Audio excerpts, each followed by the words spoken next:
வணக்கம். இது உயர்நிலை ஜோதிடம். இப்ப கிரக யுத்தம் அப்படின்ற ஒரு டாபிக்ல பேசலாம். மூல நூல்கள்லாம் பாத்தீங்க அப்படின்னா செவ்வாய்க்கு பின் இருக்கக்கூடிய கிரகங்கள் ஜெயிக்கும் அப்படின்ற மாதிரி போட்டிருப்பான். வேற ஒரு சில நூல்களை பாத்தீங்கன்னா செவ்வாய்க்கு முன் இருக்கக்கூடிய கிரகங்கள் எல்லாமே ஜெயிக்கும் அப்படின்ற மாதிரி சொல்லியிருப்பான். ஸோ கிரக யுத்தம் அப்படின்னு பேசும்போதே நம்ம பகை முறையை தான் நம்ம இங்க கையாள போறோம். 5 டிகிரி 7 டிகிரி எல்லாம் சொல்லியிருப்பாங்க. பட் பகை முறையில நான் பார்த்த வரைக்குமே க்ளோசஸ்ட் டிகிரி 3 டிகிரிக்குள்ள முன்ன பின்ன இருக்கக்கூடிய விஷயங்கள் மட்டும்தான் பெருசா நடக்கும், பாதிப்பையும் தரப்போகுது. பாசிட்டிவா இருந்தாலும் அதிக பாசிட்டிவ், நெகட்டிவா இருந்தாலும் அதிக நெகட்டிவ். ஸோ கிரக யுத்தம் அப்படின்ற பட்சத்துல இந்த மூல நூல்கள்ல என்ன சொல்லுவாங்க அப்படின்னா செவ்வாயை பேஸ் பண்ணி சொல்லியிருப்பாங்க. அதை பத்தின ஒரு சின்ன கான்செப்டை நம்ம பார்க்கலாம் வாங்க. என்னை பொறுத்தளவுக்கு கிரக யுத்தத்தை பெருசா எதுவும் எடுத்துக்க வேண்டாம். ஒரு திசா புத்திகள் சொல்லாத ஒரு விஷயத்த கிரக யுத்தம் சொல்லிடாது அப்படின்றது என்னோட கான்செப்ட். என்கிட்ட வரக்கூடிய கிளைண்ட்ஸ்க்கு கிரக யுத்தம் எப்போ பேசுவேன் அப்படின்னா திசாபுத்திகள் இருந்தால் மட்டும்தான் கிரக யுத்தத்தை தொட்டு பேசுவேன். அன்டில் அன்லஸ் அதை பெருசா எதுவும் கண்டுக்கிறதுக்கான பெரிய எதுவும் அங்க இருக்காது அப்படின்றது என்னோட ஒப்பீனியன். எனக்கு சொல்லி கொடுத்தவங்க அப்படிதான் சொல்லி கொடுத்தாங்க. ஸோ கிரக யுத்தத்தை நம்ம தொடும்போது திசாபுத்திகள் இருந்தால் மட்டும் தொடுங்கள். அன்டில் அன்லஸ் ஓகே இருக்கு ஆமா அப்படின்னு வரக்கூடிய கிளைண்ட் ஊரா பேசினாங்க, அவங்களுக்கு எல்லா விஷயமும் தெரிஞ்சிருக்கு, அவங்க கிரக யுத்தத்தை பத்தி ரொம்ப பெருசா பேசுறாங்க பட்சத்துல இப்ப அதுக்கான சில காரகத்துவங்களை மட்டும் சொல்லிட்டு அங்க இருந்து வெளியே வந்துருங்க. அவங்க பேசுறாங்கன்றதுக்காக நம்ம பேசணுன்ற டைம் கிடையாது. ஸோ டிஃபால்ட்டா ஹெட்டர் என்ன போட்டுக்கிறீங்க அப்படின்னா கிரக யுத்தம் திசாபுத்திகள் காலத்தில் மட்டும் பார்ப்பது நல்லது அப்படின்ற மாதிரி போட்டுக்கோங்க. ஸோ தட் திசா புத்திகள் நடக்கும்போது மட்டும் இதுக்கு முக்கியத்துவம் கொடுங்களா. அதை செவ்வாய் கூட செய்யறது, ராக்கு கூட செய்யறது, இது எல்லாமே நாடி முறைகள். நம்ம நாடி முறைகளை பார்க்கல, நம்ம வந்து ஜென்ரலான ஒரு அஸ்ட்ராலஜி பார்த்துட்டு இருக்கோம். சரிங்களா. ஒரு கிரகம் மற்றொரு கிரகத்தோட சேரும் போது கிரக இணைவுன்னு சொல்லுவாங்க. அதை யோகம் அப்படின்னு சொல்லுவாங்க. ஸோ அதுதான் இந்த கிரக யுத்தத்துக்கான முக்கியமான ஒரு விஷயம். அப்ப ஒரு 2 கிரகம் இணைகிறத யோகமாவும் பார்க்கலாம், இல்ல அந்த கிரகம் ஒரு நெகட்டிவ் ஆஸ்பெக்டையும் பார்க்கலாம். 2 வேற ஆஸ்பெக்ட்ல இருக்கணும். இயற்கை சுபரும் இயற்கை பாவரும் இணைஞ்சு ஒரு கிரக இணைவை நம்ம எப்படி பாசிட்டிவா எடுக்க முடியும். ஸோ கிரக யுத்தம் இதுக்குள்ளேயும் வரும் அப்படின்ற மாதிரி கான்செப்ட். ஸோ இந்த கிரக யுத்தம் சப்போஸ் கடகத்துல குருவும் செவ்வாயும் இருக்கு, செவ்வாய் அதிக பகையை வாங்கியிருக்கு, குரு வந்து கம்மி பகையா வாங்கியிருக்காரு அப்படின்ற பட்சத்துல இந்த இடத்துல யார சொல்லுவோம் நம்ம, கடகத்துல செவ்வாய் நீசம் ஆனா கடகத்துல குரு உச்சம். அப்ப இந்த கிரக யுத்தத்துல நம்ம யார பேசுவோம், யாரு ஜெயிப்பாங்க அப்படின்றது நமக்கே தெரியும். கண்டிப்பா டிஃபால்ட்டா குரு தான் அங்க அதிகம். அதே கான்செப்ட் மகரத்துக்கு எடுத்துட்டு வாங்க. செவ்வாய் வந்து 16 டிகிரி, குரு ஒரு 26 டிகிரின்னு வச்சுக்கோங்க. இங்க யார ஜெயிச்சா, இங்கேயும் கிரக யுத்தத்தை படி பாத்தீங்க அப்படின்னா குரு வின் பண்ணுவாரு. ஆனா காரகத்துவத்துல அந்த மகரன்றது செவ்வாய் உச்சமாக கூடிய வீடு, குரு நீசமாக கூடிய வீடு. இப்ப என்னதான் ஹையஸ்ட் டிகிரியா இருந்தாலும் குரு இருந்தாலுமே இங்க ஜெயிக்கிறது யாருன்னா செவ்வாய். அப்ப இது எல்லாமே இந்த கிரக யுத்தத்துக்கு ஒரு ஒரு பேஸ் பாயிண்ட். இதெல்லாம் அவுட் ஆகி கடைசியா ஒரு இடத்துல வந்து நிற்கும் போதுதான் அது கிரக யுத்தம். அப்ப இதுக்கு தேவையே கிடையாது இல்லைங்களா. ஸோ கிரக யுத்தம் அப்படின்றது அந்த வீடு யார் வாங்கியிருக்கா, அந்த யார் நட்போட வீட்டுல இருக்காங்களா, இல்ல பகையோட வீட்டுல இருக்காங்களா, உச்சத்தோட வீட்டுல இருக்காங்களா, இது எல்லாமே ரொம்ப இம்பார்ட்டன்ட். ஸோ அந்த வீடுகள் இடம் கொடுத்த போன வீடு சமமா இருந்தது அப்படின்னா என்னதான் கிரக யுத்தத்துல செவ்வாய் வெற்றி பெற்றாலும் அவங்க குரு பாசிட்டிவ் தானே. இப்ப குரு அதுக்கான வேலையை தானே செய்ய போறாரு. ஓவராலா கிரக யுத்தத்தை ரொம்ப பெருசா பார்க்க வேண்டாம். திசாபுத்திகள் வரும்போது மட்டும் அந்த கிரகத்துக்கு வீடு கொடுத்தவங்க யாரு அப்படின்றத பாருங்க. அவரு செவ்வாய்க்கு ஃப்ரெண்டா, எனிமியா, நட்பா, ஸோ இது எல்லாமே பேஸ் பண்ணி தான் அந்த கிரக யுத்தம் நடக்க போகுது அப்படின்ற மாதிரி அர்த்தம். ஸோ இதுல பகை மட்டும் அப்படியே ஹோல்ட் ஆன் பண்ணுங்க, அது வேற மாதிரி எடுத்துக்கணும். பின்னாடி வரக்கூடிய வகுப்புகள்ல நம்ம பார்த்துக்கலாம். அப்ப நட்பு வீட்டுல இருக்கா, சமமான வீட்டுல இருக்கா அப்படின்றத பேஸ் பண்ணி ஒரு கிரக யுத்தத்தை எடுக்கும்போது அது பர்ஃபெக்டா வருது. ஸோ குரு மட்டும் இல்லை, செவ்வாய் கூட எந்த கிரகத்தை வேணாலும் போட்டுக்கோங்க. சப்போஸ் செவ்வாயோட ஒரு சுக்கிரனே இருக்காரு அப்படின்ற பட்சத்தில் அந்த கிரகத்துக்கு வீடு கொடுத்தவங்க வந்து செவ்வாய்க்கு வந்து நட்பா இருக்காங்க அப்படின்னா இங்க செவ்வாய் தான் ஜெயிப்பாரு. சப்போஸ் வீடு கொடுத்தவர் செவ்வாய்க்கு பக்கையா இருக்காரு, சமமா இருக்காரு, சுக்கிரன் இருக்கக்கூடிய வீடு வந்து நல்லா இருக்கு அப்படின்னா இங்க சுக்கிரன் தான் ஜெயிப்பாங்க. ஸோ யாரு வீடு கொடுக்குறாங்கன்றது ரொம்ப இம்பார்ட்டன்ட். ஸோ நட்பா சமமா அப்படிங்கிறத பார்த்துட்டு அதுக்கான ஒரு பாசிட்டிவ் ஆஸ்பெக்ட்ஸ்ல நீங்க எடுக்கும்போது ரொம்ப கரெக்டா இருக்கும். ஸோ நீசமா இருக்காங்களா, நீசத்துல இருக்காரா செவ்வாய், இல்ல நீசத்துல சுக்கிரன் இருக்காரா, உச்ச வீட்டுல இருக்காரா அப்படின்றதையும் கன்சிடர் பண்ணி நம்ம ஒரு கிரக யுத்தம் பார்க்கும்போது அதுக்கு நம்ம ஒரு யூனிக்னஸை நம்ம தெரிவோம். ஸோ வெறுமனே கிரக யுத்தத்தை வச்சு மட்டும் நம்ம சொன்னோம் அப்படின்னா தோத்து போயிடுவோம். ஸோ அதனால ரொம்ப பெருசாக எதுவும் பேசிக்க வேண்டாம். அப்போ லக்னத்துலேருந்து 7ஆம் வீடு வந்து பிரச்சனை இருக்கு. ஒருத்தர் வருவார், சார் எனக்கு திருமண வாழ்க்கையே சரியில்லை அப்படின்ற மாதிரி சொல்லும்போது, ஆமாம் சார், எல்லாம் வந்து உங்களுக்கு கிரக யுத்தத்தில் கிரகங்கள் மாட்டியிருக்கு, அதனால நீங்கள் தோத்துட்டீங்க அப்படின்னு சொல்லுவோம். சப்போஸ் இன்னொரு ஜாதகம், சார் கல்யாணத்துக்கு அப்புறம் வாழ்க்கை சூப்பராக இருக்கு சார், ரிசர்வ் லக்னக்காரங்க வருவாங்க, கல்யாணத்துக்கு அப்புறம் வாழ்க்கை சூப்பராக இருக்கு சார், ஆமாம் சார், ஏழில் நிறையா கிரகம் இருக்கு, நீங்கள் ஜெயிச்சிட்டீங்க அப்படின்ற மாதிரி சொல்லுவாங்க. ஸோ அதெல்லாம் 19 பேச வேண்டாம். கிரக யுத்தம் அப்படின்னா இதுதான் கான்செப்ட். கிரக யுத்தத்துக்கு செவ்வாய்க்கு வீடு கொடுத்தவ நட்பா பகையா அப்படின்றத பாருங்க. உச்ச வீட்டுல இருக்காரா, நீச வீட்டுல இருக்காரான்னு பாருங்க. இங்க இதுதான் பேசுமே தவிர அந்த டிகிரி வச்சு நம்ம பேசுறது அவ்வளவு பெரிய பாசிட்டிவா இருக்காது.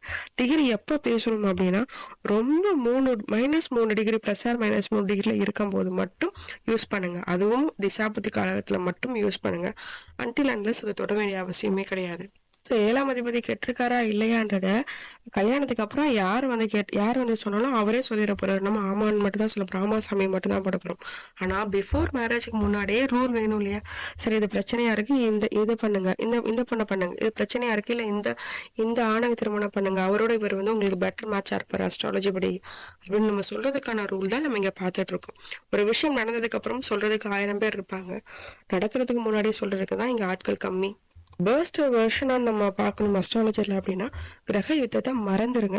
கிரக யுத்தத்தை பெருசா எடுத்துக்காதீங்க. ஆசிட்டிஸ் அப்படியே கடந்து போயிருங்க. சப்போஸ் கிரக யுத்தத்தை நான் எடுத்தே தீருவேன், தலைகீழாகத்தான் குதிப்பேன் அப்படின்னு நீங்க ஆசைப்பட்டீங்க அப்படின்னா, ஒரு காமெடிக்காக சொல்றேன். ஸோ கிரக யுத்தத்துக்கு நான் ஒரு ரூல்ஸ் கொடுத்தேன் இல்லைங்களா? செவ்வாய்க்கு இதெல்லாம் நட்பு வீடு, செவ்வாய்க்கு இதெல்லாம் சமமான வீடு, செவ்வாய் உச்ச வீட்டுல இருக்கா, நீச வீட்டுல இருக்கா, இதை பேஸ் பண்ணி நீங்க எடுத்தீங்க அப்படின்னா பலன்கள் கரெக்டா இருக்கும். சரிங்களா? அப்படி பார்க்கும்போது எந்த கிரகம் ஜெயிக்குது, எந்த கிரகம் தோக்குதுன்றது பர்ஃபெக்டா தெரியும். ஸோ இதெல்லாம் யாருமே நீங்க வெளியே கேட்டிருக்க மாட்டீங்க. இதை பேஸ் பண்ணி பாருங்க. நம்ம ஒரு ஒரு ஸ்பெஷலா தெரியும். ஒரு 10 பேர் போனா கூடப்பா இந்த ஆள் போறாருப்பா, இவர்கிட்ட போனா கரெக்டா இருக்கும், இல்ல இந்த அம்மா போருப்பா இந்த அம்மாட்டி போனா கரெக்டா இருக்கும் அப்படின்ற மாதிரி பர்ஃபெக்ட்னஸ், ஒரு யூனிக்னஸ் தெரியும். ஸோ இப்படி ஒரு கான்செப்ட்ல பாருங்க. செவ்வாய் வந்து கிரக யுத்தத்துல அதிக பாகியம் வாங்கியிருக்காரு. சப்போஸ் அவர் ஜெயிச்சிருவாருன்னு வச்சுக்குவோம். அப்ப செவ்வாய்க்கு 2 வீடு இருக்கு இல்லைங்களா? 2 ஹோல்டிங் கெப்பாசிட்டி இருக்கு, மேசமும் இருக்கு, விருச்சகமும் இருக்கு. ஒருவேளை ஜாதகர் வந்து ரிஷப லக்னமாக இருந்தாரு அப்படின்னா 7-12 கூடியவர் அப்படின்னு ஒவ்வொரு இடத்துக்கும் ஒவ்வொரு ஆதிபத்தியத்துக்கும் மாறிக்கிட்டே இருப்பார் இல்லைங்களா? செவ்வாய்க்கு ஒரு வீடா இருந்தா பிரச்சனை இல்லை, அவருக்கு 2 வீடு இருக்கு. அப்ப எந்த வீடு ஜெயிக்கும்? செவ்வாய்க்கு 2 வீடு இருக்கு, கிரக யுத்தத்துல செவ்வாய் வின் பண்ணிட்டாரு, ஜாதக ரிஷப லக்னமா இருக்காருன்னே வைங்க. அப்ப 7ஆம் வீடு ஜெயிக்குமா, 12ஆம் வீடு ஜெயிக்குமா, எது இங்க ஸ்ட்ராங் அப்படின்றது எப்படி கண்டுபிடிக்கிறது? ஸோ அதுக்கு ஆல்ரெடி சொன்ன அந்த ஹோல்டிங் கெப்பாசிட்டி எடுத்துக்கோங்க. ஸோ 1, 3, 5, 7, 11 செவ்வாய் ஹோல்ட் ஆச்சு அப்படின்னா எந்த வீட்டுக்கு அது ஹோல்ட் ஆச்சோ அந்த வீடு ஜெயிக்கும் அப்படின்ற மாதிரி நீங்க கான்செப்ட்ல எடுங்க. ஸோ அதே மாதிரி தான் குரு, சப்போஸ் கிரக யுத்தத்துல குரு வின் பண்ணிட்டாரு, அதே ஹோல்டிங் கெப்பாசிட்டி தான் 1, 3, 5, 7, 11 இருக்கு. அப்ப 5ஆம் பாவத்துக்கு குரு ஹோல்ட் பண்ணிட்டாரு அப்படின்னா உங்க குழந்தைங்க நல்லா இருக்கும், குழந்தைங்க சொல் பேச்சு கேட்கும், குழந்தைங்களோட வாழ்க்கை நல்லா இருக்கும் அப்படின்ற மாதிரி நம்ம பேச போறோம். சப்போஸ் அதே குருவே வந்து ஒரு 12ஆம் அதிபதியா வந்து 12ஆம் வீட்டை ஹோல்ட் பண்ணிட்டார், இல்ல ஒரு 6ஆம் அதிபதியாவே வந்து 6ஆம் வீட்டை ஹோல்ட் பண்றாரு, அப்ப என்ன நடக்கும்? அப்ப இந்த கிரக யுத்தத்துல குரு ஜெயிக்கிறது நல்லதா கெட்டதா எப்படி நம்ம எடுக்க முடியும்? 6ஆம் இடத்த குரு ஹோல்ட் பண்ணி 6ஆம் வீட்டை ஜெயிச்சிட்டாரு அப்படின்ற பட்சத்துல நோய் வளர்ந்துகிட்டே இருக்கும். சப்போஸ் இந்த ஜாதகருக்கு கேன்சரா இருந்தது அப்படின்னா அந்த பாகத்தை வெட்டி எடுக்கிறதுக்கு அளவுக்கான அந்த அந்த லிமிட்டையும் தாண்டி உயிர் போகிற அளவுக்கான ஒரு கேன்சர் வரும். கடன், நோய், எதிரி, இது எல்லாமே வளர்ந்துகிட்டே இருக்கும் அர்த்தம். சரிங்களா? ஸோ சப்போஸ் கிரகத்துல குரு ஜெயிச்சிட்டாரு, அப்ப 6ஆம் இடத்தை தான் ஹோல்ட் பண்ணிடுச்சு. அப்ப நம்ம என்ன சொல்ல முடியும்? அங்க ஏதாவது ஒரு பாசிட்டிவ் பாயிண்ட் சொல்ல முடியுமா? இங்க ஹோல்டிங் கெப்பாசிட்டி தான் நம்ம இங்க பேசுறோம் இல்லைங்களா? அவரை ஹோல்ட் பண்ணிட்டு 6க்கான ஒரு விஷயத்த அவர் நடத்தியே தருவார். உங்களுக்கு கடன் நல்லா இருக்கும், நோய் நல்லா இருக்கும், எதிரிலாம் நிறைய இருப்பாங்க, ஒரு ஹாப்பி மூடா நம்மளால சொல்ல முடியாது. 6ஆம் இடம் வலுத்துருச்சு, 6ஆம் இடத்துக்கு கேர்ஃபுல்லா இருக்க போறோம் அப்படின்னு ஒரு அலர்ட்னஸ் தான் நம்ம கொடுக்க போறோம். ஸோ எந்த கிரகம் ஜெயிக்குதோ, எந்த ஆதிபத்தியத்துக்குரிய ஒரு கிரகம் ஜெயிக்குதோ அந்த ஆதிபத்தியத்தை முழுசா செய்யறதுக்கு அந்த கிரகம் ரெடியா இருக்கு, செஞ்சிரும். அதுதான் அதோட மெயின் வேலை.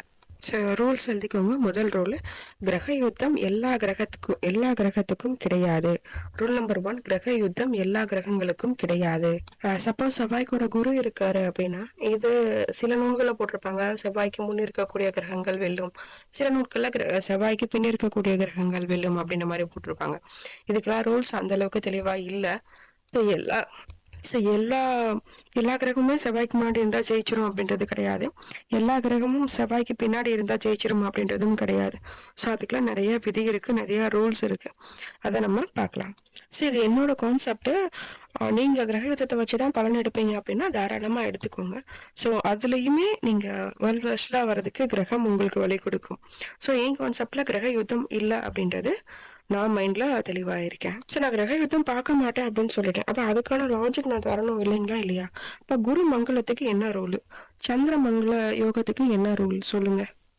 குருமங்கள யோகத்துக்கு குருவும் செவ்வாயும் சேர்ந்து இருக்கு அப்படின்றத மீனிங் இல்லைங்களா? இப்ப சந்திரமங்கள யோகத்துக்கு சந்திரனும் செவ்வாயும் சேர்ந்து இருக்கு அப்படின்ற மாதிரி தானே ரூல். அப்ப செவ்வாயோட சேர்ந்த கிரகங்கள் அனைத்தும் கிரக யுத்தத்தில் பங்கு பெறும் அப்படின்ற கான்செப்ட் இங்கேயே அடிபட்டு போயிருது இல்லைங்களா? இப்ப இதை யோகமா பார்ப்பீங்களா, கிரக யுத்தமா பார்ப்பீங்களா? ஸோ கான்செப்ட் புரியுதுங்களா? எவ்வளோக்கு எவ்வளோ க்ளோசஸ்ட் டிகிரில இருக்காங்களோ குருவும் செவ்வாயும், அதுக்கு பேர் குருமங்கள யோகம் அப்படின்னு பேரு. ரொம்ப க்ளோசஸ்ட் டிகிரியா இருந்தா அந்த யோகம் வலுவா இருக்கு அப்படின்ற மாதிரியும் அர்த்தம். ஸோ குருவும் இங்க செவ்வாயும் சேர்ந்திருக்கிறது குருமங்கள யோகம் அப்படின்னு நம்ம சொல்லிட்டோம். ஸோ அது யோக ரீதியா பின்னாடி நம்ம பேசுவோம். இப்போ மூல நூல்ல சொல்லியிருப்பாங்க இல்லைங்களா, 3 டிகிரில இருந்து 5 டிகிரிக்குள்ள இணைந்தாலே அது கிரக யுத்தம் அப்படின்னு. அப்ப இதை கிரக யுத்தமா பார்க்க முடியுமா அல்லது யோகமா பாக்குறதா? ஸோ இங்க 2 விஷயம் இருக்கு. ஒண்ணு குருமங்கள யோகமா எடுக்கணும், இல்ல கிரக யுத்தமா எடுக்கணும். ஆனா இந்த ஜோதிடர்கள் நிறைய பேர் என்ன செய்வாங்க அப்படின்னா, உங்களுக்கு செவ்வாயும் குருவும் சேர்ந்திருக்கு, குருமங்கள யோகம் இருக்கு அப்படின்றத தானே நம்ம பாசிட்டிவா தானே பேசுறாங்க. ஏன் அங்க கிரக யுத்தமா பேச மாட்டேன்றாங்க? சோ இங்க கிரக யுத்தம் கரெக்ட் அப்படின்னா குருமங்கள யோகம்ன்றது தப்பா போயிடும். குருமங்கள யோகத்தை கரெக்ட் அப்படின்னா கிரக யுத்தம் தப்பா போயிடும். ஆனா செவ்வாய் சனியோட சேரும் போது மட்டும் கிரக யுத்தமா எப்படி பார்க்க முடியுது நம்மளால? சோ பார்த்தா ரூல்ஸ்ன்றது எல்லாத்துக்கும் ஒன்னா தானே இருக்கணும். செவ்வாய் சனிக்கு மட்டும் கிரக யுத்தம் சேர்ந்திருந்தா, சப்போஸ் குருவும் செவ்வாயும் சேர்ந்திருந்தா குருமங்கள யோகமா பார்க்கறது முறையா? ஸோ இது கிரக யுத்தமா வேலை செய்யுமா, குருமங்கள யோகமா வேலை செய்யுமான்றதுக்கு பேஸ் பாயிண்ட் அந்த கிரகம் நட்பு வீட்டுல இருக்கா சம வீட்டுல இருக்கான்றதை பார்த்தாலே நமக்கு ஓரளவுக்கு ஐடியா வந்துடும். ஸோ இனிமே தோத்து போன கிரக யுத்தம் நல்லா இருந்தா குருமங்கள யோகம் அப்படின்றது நம்ம எடுத்துக்க வேண்டாம். ஸோ எந்த வீட்டுல இருக்கு, அந்த கிரகத்துக்கு வீடு கொடுத்தவர் அந்த கிரகத்துக்கு நட்பா சமமான்னு பார்த்துட்டு பாசிட்டிவ் நோட்ஸ்ல நம்ம எடுத்துட்டு போறோம், அவ்வளவுதான். ஸோ தட் குருவும் செவ்வாயும் சேர்ந்திருந்தா அது குருமங்கள யோகம் தான். இது பாரம்பரிய முறையில பராசரர் சொன்ன விஷயம். அது குருமங்கள யோகமாவே நம்ம எடுத்துப்போம், சரிங்களா? ஸோ தட் செவ்வாய் அந்த கிரக யுத்தத்தை குரு கூட செய்ய மாட்டார், அது யோகமாகத்தான் பார்க்கப்படுது அப்படின்ற மாதிரி எழுதிக்கோங்க. ஸோ அடுத்து சந்திரமங்கள யோகத்துக்கு வருவோம்.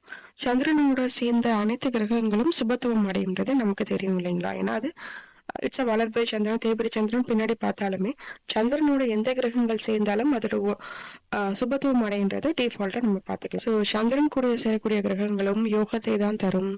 அது சந்திரமங்கள யோகம், அதுவும் கிரக யுத்தம் கிடையாது. அடுத்த பாயிண்ட், செவ்வாயோட சனி சேர்ந்தப்ப கிரக யுத்தமான்னு கேட்டா கண்டிப்பா கிரக யுத்தம் கிடையாது. ரெண்டுமே இயற்கை அசுபர்கள்.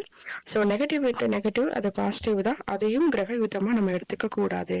சனியும் செவ்வாயும் சேர்ந்து பார்க்கக்கூடிய இடத்துக்கு மட்டும்தான் பிரச்சனையாகும், இருக்கக்கூடிய இடத்துக்கு பிரச்சனை கிடையவே கிடையாது. இது என்னோட அனுபவ ரூலு. ஒருத்தருக்கு செவ்வாய் சனி சேர்க்கை இருந்தது அப்படின்னா ஜோதிடத்துல அவரை மாதிரி ஒரு பெஸ்ட் வேர்ஷனை பார்க்கவே முடியாது.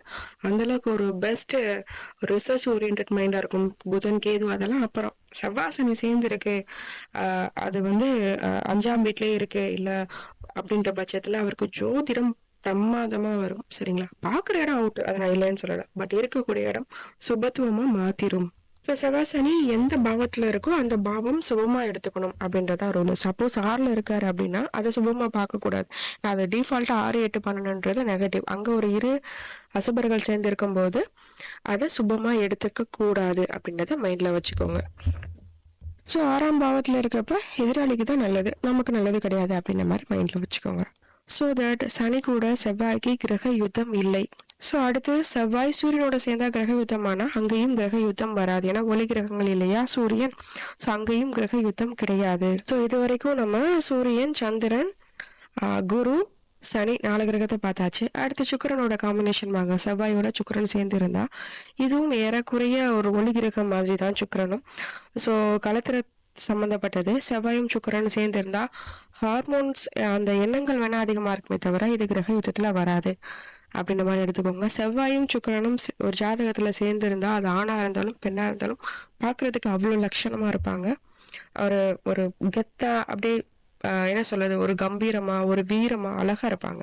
மிச்சம் யார் இருக்காங்க அப்படின்னு பார்த்தீங்கன்னா புதன் இருக்காங்க, ராகு கேது இருக்காங்க. அடுத்து 3 கிரகம் மட்டும்தான் பேலன்ஸு. செவ்வாயோட புதன், ராகு, கேது இந்த 3 பேரும் செவ்வாயோட சேர்ந்தது எப்படின்னா, சப்போஸ் இங்கே செவ்வாயோட ராகு கேது சேர்றான்னு வச்சுக்கோங்க. செவ்வாயோட ராகுவே சேர்றாரு. ஃபர்ஸ்ட் செவ்வாய் ராகு கிரக யுத்தத்தில் யார் ஜெயிப்பாங்க அப்படின்னா, இங்கே ராகு மட்டும்தான் ஜெயிப்பாங்க, செவ்வாய் ஜெயிக்க மாட்டாங்க. ஸோ ஏன் அப்படின்னா, சூரியனோட சேர்ந்த ராகு இருக்கும்போதே சூரியன் தோத்துட்டு ராகு தான் ஜெயிக்க போறாரு. பேர்பட்ட ஒளி கிரகத்தையே இந்த ராகு தூக்கி சாப்பிடும் போது இந்த செவ்வாயெல்லாம் அதுக்கு ஜுஜுப்பி மாறு. இந்த கிரக யுத்தத்துல செவ்வாய் தோத்துரும் அப்படின்ற மாதிரி எடுத்துக்கோங்க. ஜென்ரலாவே செவ்வாய்க்கு தான் கிரக யுத்தத்தோட ஓனரு.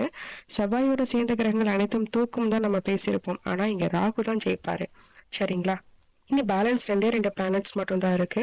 ஒன்னு புதன், இன்னொன்னு கேது. சரிங்களா? சோ தட் அப்ப சரியான கிரக யுத்தம் யாரோட வரும் அப்படின்னா, புதனோடையும் கேதுவோடையும் மட்டும்தான் இந்த கிரக யுத்தம் வரும். செவ்வாய் புதன், செவ்வாய் கேது இந்த காம்பினேஷன்ல இருக்கவங்களுக்கு மட்டும்தான் கிரக யுத்தம் பர்ஃபெக்டா வேலை செய்யும். இப்ப செவ்வாயோட புதன் அப்படின்ற கான்செப்ட்ல பார்ப்போம். செவ்வாய் என்பது முரட்டுக்காரகன், புதன் என்பது புத்திகாரகன். அப்ப ரெண்டுமே ஆப்போசிட் எண்டு. ஒண்ணு நான் என்னோட உடல் வலுவை நான் எப்படி காமிக்கிறேன்னு காமிக்கக்கூடிய ஒரு ஆள் தான் செவ்வாய். நீ என்னதான் உடல் வலுவா இருந்தாலும் என் புத்தி மூலியமா உன்னை தோக்கடிச்சிருவேன் அப்படின்னு காமிக்கக்கூடிய ஆளு தான் புதன். இந்த 2 பேருக்கு மட்டும்தான் கிரக யுத்தம் ரொம்ப சூப்பரா ஒர்க் அவுட் ஆகும். இந்த 2 ஒரு இடத்துல சேரும் போது புத்தி வேலை செய்தா இல்ல முரட்டுத்தனம் வேலை செய்தான்றது பெரிய கன்ஃபியூஷனா இருக்கும் இல்லைங்களா? செவ்வாயும் புதனும் சேர்ந்து எந்த பாவத்துல இருக்கோ அந்த பாவகம் அடிபடும் அப்படின்றத எழுதிக்கோங்க. சோ செவ்வாயும் புதனும் ஒரு பாவகத்துல இருந்தது அப்படின்னா அந்த பாவகம் கம்ப்ளீட்டா வாஷ் அவுட் அப்படின்ற மாதிரி எழுதிக்கோங்க. செவ்வாய் திசை புதன் புத்தி, புதன் திசை செவ்வாய் புத்தி எடுத்து பாருங்க. ஜெயிச்சவங்க யாரா இருந்தாங்கன்னா சொல்லுங்க. இந்த திசா புத்திகள்ல அந்த பாவகத்துல பிரச்சனை இல்லை அப்படின்னா என்னை கூப்பிட்டு கேளுங்க. தான் இருக்கக்கூடிய இடத்த கெடுக்கக்கூடிய 2 கிரகம் யாருன்னு பாத்தீங்கன்னா செவ்வாயும் புதனும் கிரக சேர்க்கை. செவ்வாய் சனி கூட இருக்கிற இடத்த கெடுக்காது, பாக்குற இடத்த தான் கெடுக்கும். ஆனா தான் நிக்கிற இடத்தையே கெடுக்கக்கூடிய கிரக சேர்க்கை செவ்வாய் புதன் கிரக சேர்க்கை. இதுதான் பர்ஃபெக்டான கிரக யுத்தம். 4ஆம் இடத்துல செவ்வாய் புதன் கிரக சேர்க்கை. எங்கேயாவது சொத்து வாங்கி போட்டுருங்க பாப்போம். ஆரம்ப கட்டத்துல வாங்கின சொத்துக்காக கோர்ட்டு கேஸ் வம்பு அப்படின்னு சொல்லிட்டா ஏன்டா வாங்கணும்ன்ற அளவுக்கு ஒரு விஷயத்த கொண்டு போய் அதை கையை விட்டு போகிற வரைக்கும் நமக்கு நிம்மதியே இருக்காது. ஒரு சொத்துக்காக நீங்க பங்கு பிரிக்கிறீங்க, 4ல செவ்வாய் புதன் இருக்கு. பங்கு பிரிக்கும் போது உங்களுக்கான பங்குக்கு நீங்க சண்டை போட்டு அந்த பங்கை வாங்காம வெளியே வரவே முடியாது. ஒண்ணு புத்தியை யூஸ் பண்ணணும், இல்ல அப்படின்னா உடம்ப அந்த செவ்வாயின்ற அந்த வீரத்தை யூஸ் பண்ணணும். நீங்க 2யுமே யூஸ் பண்ணல அப்படின்னா உங்களுக்கு அது நஷ்டம் தான். தாய்மாமனோட உறவுல கண்டிப்பா ஒரு விரிசல் இருந்துகிட்டே இருக்கும். ஸோ புதனும் செவ்வாயும் எந்த பாவகத்துல இருக்கோ அந்த பாவகத்துக்கான ஒரு உறவுல ஒரு விரிசல், காரகத்துவத்துக்கு ஒரு விரிசல் வந்தே தீரும். இதுதான் இங்க ரூல். அது எந்த டிகிரில கூட இருக்கட்டும், 3 டிகிரில இருக்கட்டும், 5 டிகிரில இருக்கட்டும், முன்னாடி இருக்கட்டும், பின்னாடி இருக்கட்டும், டசன் மேட்டர். ஓகே, இந்த கிரக யுத்தத்துக்கான ஒரு பெஸ்ட் எக்ஸாம்பிள் யாருன்னா செவ்வாய் புதன் மட்டும்தான். 30 டிகிரிக்குள்ள எங்க இருந்தாலும் அதுக்கான பிரச்சனையே காட்டும். அது 3 டிகிரில இருந்தா இன்னும் அதிகமா காட்டும். 3 டிகிரினா 100% காட்டுறதுக்கு ரெடியா இருக்கு. 30 டிகிரினா ஒரு 30% காட்ட ரெடியா இருக்கு. 30 டிகிரினா ஒரு 30%, 3 டிகிரினா 100% அப்படின்ற மாதிரி நீங்க மைண்ட்ல வச்சுக்கோங்க. 3 டிகிரி 5 டிகிரி அப்படின்னா சார் பெரிய பிரச்சனை சார், அடிதடி வரையும் போயிடும். கவலையே பட வேண்டாம் சார். அடி தடி இல்லாம உங்களால ஒரு சொத்தை பிரிக்க முடியாதுன்றத தைரியமா சொல்லலாம். செவ்வாயும் புதனும் சேர்ந்து இருந்துச்சுன்னா மேக்சிமம் செவ்வாய் சேர்க்கறதுக்கு தான் அதிக ப்ராபபிலிட்டி இருக்கு. பிகாஸ் புதன்றது அடங்கி போகக்கூடிய கிரகம் தான். புதன் யாரோட சேர்றாரோ அவங்களோட ஆளுமைக்கு தான் உட்பட்டு இருப்பார். அப்படின்ற பட்சத்துல செவ்வாய் தான் இங்க ஜெயிக்கும். அதே போல செவ்வாயும் கேதும் சேர்ந்து இருந்தாலும் கிரக யுத்தம். இங்க செவ்வாய் ஜெயிக்க முடியாது, கேது தான் ஜெயிப்பாரு. ஸோ தட் இனிமே கிரக யுத்தம் அப்படின்றது கிளியர் கட்டா புரிஞ்சுக்கோங்க. எந்த கிரகத்தோட கிரக யுத்தம்ன்றதுக்கு நம்ம முக்கியமான இம்பார்ட்டன்ட் கொடுக்கணும், எதை பார்க்கணும், எதை விட்டணும் அப்படின்றது நமக்கு தெரியும். செவ்வாயோட சேர்ந்த புதனுக்கும், செவ்வாயோட சேர்ந்த ராகுக்கும், செவ்வாயோட சேர்ந்த கேதுக்கும் மட்டும்தான் இம்பார்ட்டன்ஸ் அதிகம். மற்றதுக்கெல்லாம் பெரிய இம்பார்ட்டன்ஸ் கிடையாது. இதுல செவ்வாய் கூட புதன் சேர்ந்தா செவ்வாய் தான் ஜெயிக்கும், செவ்வாயோட கேது சேர்ந்தா கேது தான் ஜெயிக்கும், செவ்வாயோட ராகு சேர்ந்தா ராகு தான் ஜெயிக்கும். அதை மைண்ட்ல வச்சுக்கிட்டா போதும். செவ்வாயோட புதன் எத்தனை டிகிரி டிஃபரன்ஸா இருந்தாலும் தோத்துருவாரு. இப்ப செவ்வாயோட கேது இருக்கு, கேது ஒரு 13 டிகிரி, செவ்வாய் ஒரு 12 டிகிரி அப்படின்னா கண்டிப்பா செவ்வாய் தான் தோக்க போகுது. அதுல டவுட்டே கிடையாது இல்லைங்களா? இந்த கிரகயுத்தம் எப்படின்னு பாத்தீங்கன்னா, கேது ஆன்டி கிளாக் வைஸ்ல செவ்வாய் நோக்கி வருவாரு, செவ்வாய் கிளாக் வைஸ்ல கேது நோக்கி போவார். இது சரியான கிரக யுத்தம் அப்படின்ற மாதிரி அர்த்தம். ஸோ தட் இனிமே கிரக யுத்தம் அப்படின்னா என்ன எழுதணும் அப்படின்னா, கிரக யுத்தம் இந்த 3 கிரகங்களோட மட்டும்தான். செவ்வாயோட சேர்ந்த புதனுக்கு, செவ்வாயோட சேர்ந்த ராகுக்கு, செவ்வாயோட சேர்ந்த கேதுக்கு. செவ்வாயோட சேர்ந்த புதனுக்கு கிரக யுத்தத்துல மேக்சிமம் செவ்வாய் ஜெயிச்சிரும், மற்ற கிரகங்களோட சேர்ந்த செவ்வாய்க்கு செவ்வாய் தோற்றும் அப்படின்ற மாதிரி எழுதிக்கோங்க.